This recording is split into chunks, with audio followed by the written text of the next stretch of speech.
Hi, everyone. My name's Carly Minniti. I am the educator for behavioral health, as well as I cover other units throughout the hospital. I'm here today to talk about safety, awareness, and de-escalation. So I just want to go over this briefly to make you guys aware of what you can do as nurses. So our goals are to provide a safe environment, an informative plan for dealing with disruptive behaviors and reporting workplace violence, to prevent violent or aggressive behaviors, build rapport and maintain a therapeutic relationship with the individual, whether it's the patient, family members, coworkers, identify ways to reduce anger and frustration and improve communication between team members and that individual, because we know that sometimes our family members can be sometimes give us problems as well, or not problems but just have anxiety, and we have to learn how to de-escalate them as well. So we always want to think safety first. So if you see something, say something. We want everything to get reported right away. So it's important that we maintain our situational awareness and report any suspicious activity immediately. Knowing your surroundings can really help. Reading behaviors will reduce harm and provide an outlet to safety. So how do you report an event? You want to call security, the security department phone number 2498. If you need to give security a call, you can call them. They'll be happy to come help you. Submit a one link report. Some people think one link reporting is like telling on a team member or somebody else, but it's really not. It's just a way to get the word out to get the problem resolved. So don't be afraid to put in a one link for any event that you think is suspicious or reportable. And call the operator if you need to, 7777. Call security alert. If you need security right away, if you can't wait for them to call them on the phone, call them right away and they'll come help you. So what's aggressive behavior? Physical assault, verbal harassment, abusive language, threats, interfering with patient care, agitation and aggression. So symptoms and causes: feeling a loss of control. In the hospital, many patients, they don't have control over the situation. They're experiencing a stressful event. Sometimes they feel that the healthcare provider does not care, or feeling that their needs aren't being met, or they're not being met at the time they want it to be. Confusion, delirium, and paranoia. I put those in there because all those can lead to very unpredictable behaviors. Behavioral warning signs: crying, sulking, outbursts, irrational thinking, inability to sit still, heightened response to stimuli, self-harm, or expressing the want to harm themselves or someone else. So what are we going to do about these things? We have to take this all seriously. We have to, do what we have to do. If we have to get a one-to-one, stay with that patient, never leave that patient alone or visitor or somebody else. Physical warning signs: flushing or pale skin, sweating, clenching fists, appearing tense, violent gestures, rapid breathing, not making eye contact, intrusive with other patients, shaking, trembling, speaking loudly. So we want to make sure we're able to recognize these things right away. And what are we going to do to reduce that anxiety and de-escalate the situation or the patient or visitor? We want to be sympathetic and listen to the individual. They want to be heard. Take each situation or threat seriously. Use instruction if necessary. We could set rules, set boundaries and choices. Avoid a detaining demeanor or stance. You want to be aware of your own body language or your own representation. Nonverbal communication can be viewed as negative. Sometimes if you're not talking to them or not responding to them, they think that you're ignoring them.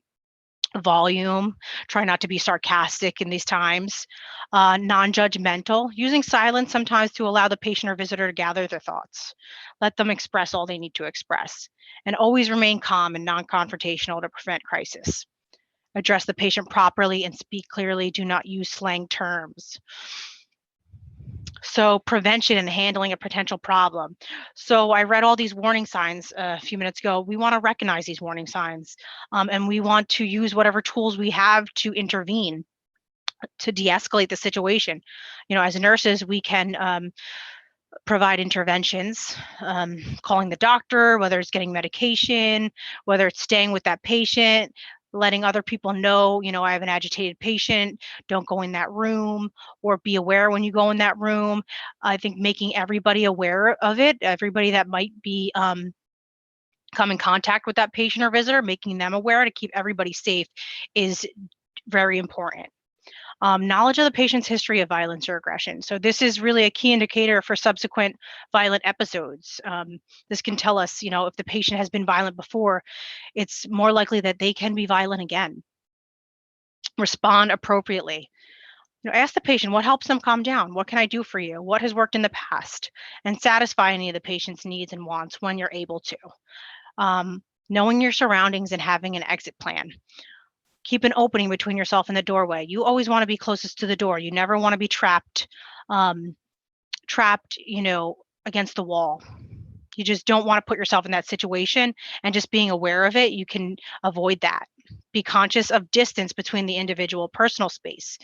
If you know somebody has been agitated in the past, you don't want to get too close to them or do an invasive procedure with them. If it's something that needs to be done, call security. They could come up and help you if you really need to, let's say, take that patient's blood or take their vital signs. Because sometimes we still have to care for these patients. We still have to do what we have to do. But we want to make sure we're keeping ourselves safe and we're getting help as needed. Be aware, looking for weapons or objects that can be used as a weapon.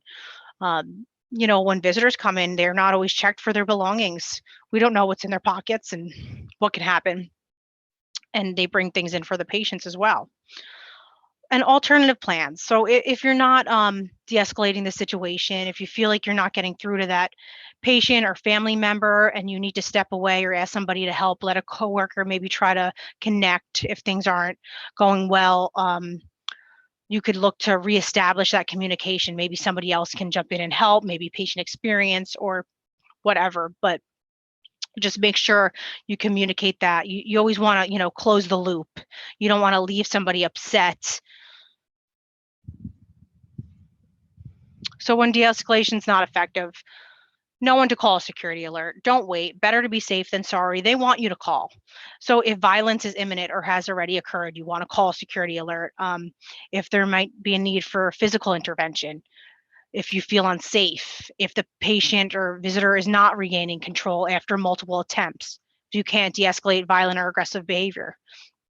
Never stay alone with that patient in a closed or secluded area, and always direct other team members, other patients away from this immediate area, making sure everybody is aware that there is an issue with that patient or individual, and making sure that they're staying safe as well. They're aware of the situation and they don't unknowingly go into that room and put themselves at risk.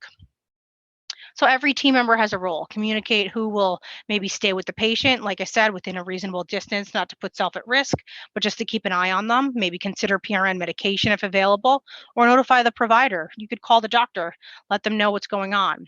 And restrictive measures, we always want to use them as a last resort, only if we really need to use restrictive measures.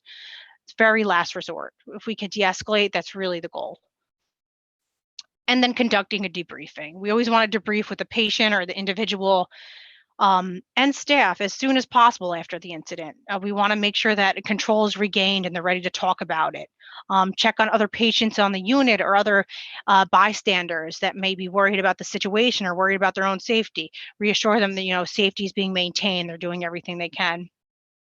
And don't let the incident or event disrupt the day's schedule. Try to carry on with the day as best you can. And always use security. They're great here at Riverview. They're happy to help. They're here 24 hours a day. They're going to come when you call them. It's their job and they want to help. They're all great people. So please use them. It's a priority to ensure the safety and security of team members, patients, visitors, and guests. So use your security services and don't be afraid to use them. Thanks, everyone. Have a great rest of orientation.